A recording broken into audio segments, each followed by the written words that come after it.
শান্তি নাই রে, শান্তি নাই। বিদেশ বাড়ি আসেও শান্তি নাই।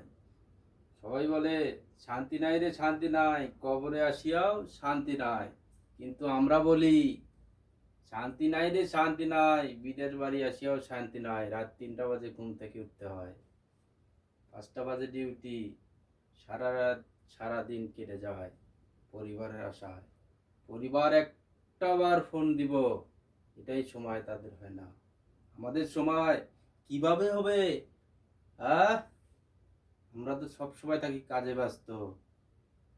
সেটা কি আর বাড়ির মানুষ, পরিবারের মানুষ ভাবে, চিন্তা করে যে না, ওরা কাজ করে, ওরা ব্যস্ততা থাকে, মনে করে আমরাই একটা ফোন দেই, দেখি ওরা কি সুস্থ আছে না অসুস্থ আছে। সবাই এটা ভাবে না, শুধু ভাবে কি টাকা, টাকা টাকা টাকা। টাকা করে করে আমাদেরকে বিভ্রান্তি করে ফেলে। ঠিক আছে, কথাটা সবাইকে আমি বলে গেলাম।